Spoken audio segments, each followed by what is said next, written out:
ask any chess coach where a beginner should start from, the answer you're gonna get is take an endgame manual.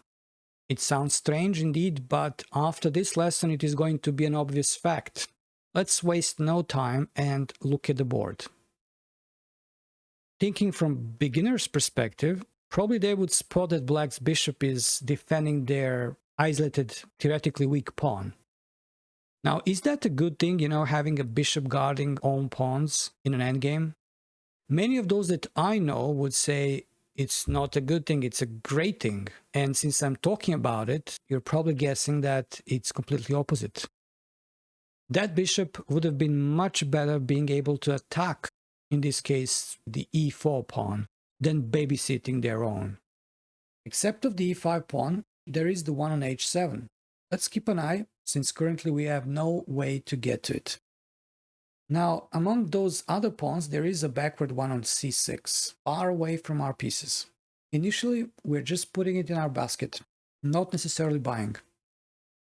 Checking white pawns and our minor piece, despite it is an endgame, position is pretty much closed, means the knight dominates over the bishop, as in any other position with many outposts and pawns blocking diagonals.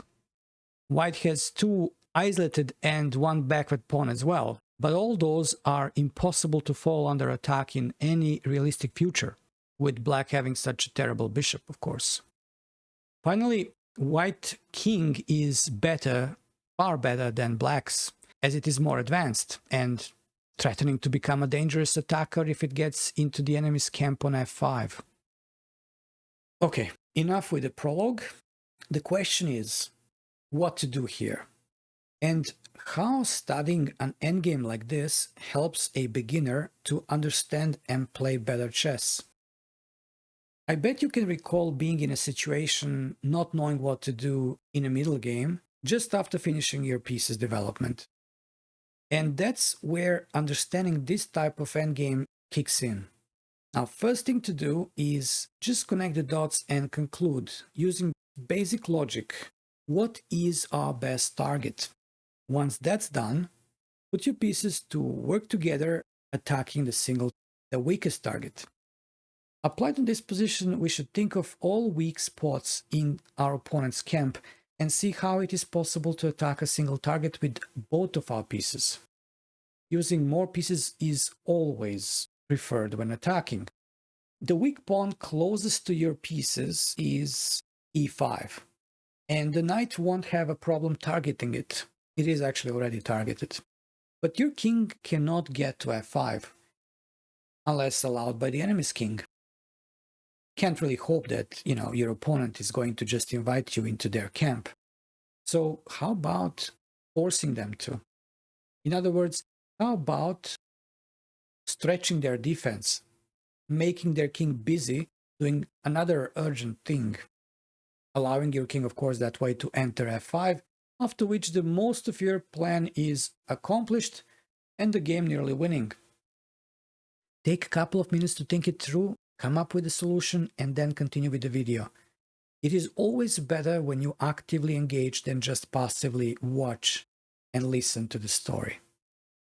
Let me repeat the question before we pause. What is the way to deflect black's king so we can enter the f5 square? If you'd be attacking the c6 pawn, you know what would happen? The black's king would need to go to d7, a place from which it won't be able to defend the f5 square. So, the next question is, how to attack c6? Well, it immediately becomes obvious that the knight should be either on a5, a7, b8, or d8. And intuitively, you'd realize that getting to d8, b8, or a7 is a bit more difficult because it is further away from you. But also, the knight is not going to be defended on those squares. The conclusion is that from the a5 square, the knight is safely attacking and nothing can ever touch it there. So the next step is just checking the fastest route to get there. Now, we didn't just take the knight and see where we can go with it, which means planning only one move ahead. That's a terrible habit many beginners have, and you should get rid of it as soon as possible if you can recognize yourself there. When playing online, try to uncheck that option which shows you where you can go with a piece that you select.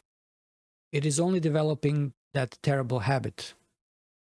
Back to our task of getting the knight to a5, I'd suggest going backwards from a5 and trying to see which squares we can use to get there.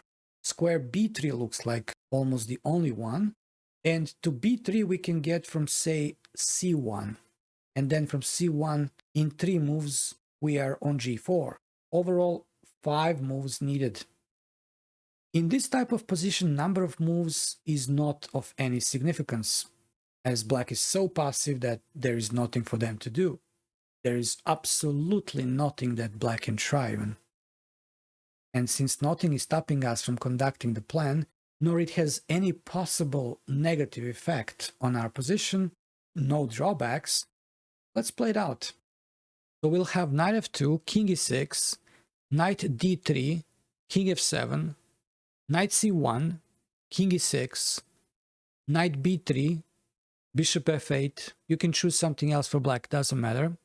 Finally, knight f5. Attacking the pawn, black defends with king d7, and then, as we wanted, king g4, bishop g7, and king f5. Main part of the plan is accomplished. Black cannot do much except of keep waiting, bishop h8, and notice how black is getting more and more squeezed as we are getting more and more active. Now white has a couple of ways to win, but let's continue going for the same type of plan as before, coordinating pieces with attack against the same target. Let me give you a couple of seconds to think about it and pause if you need, while now I'm going to continue.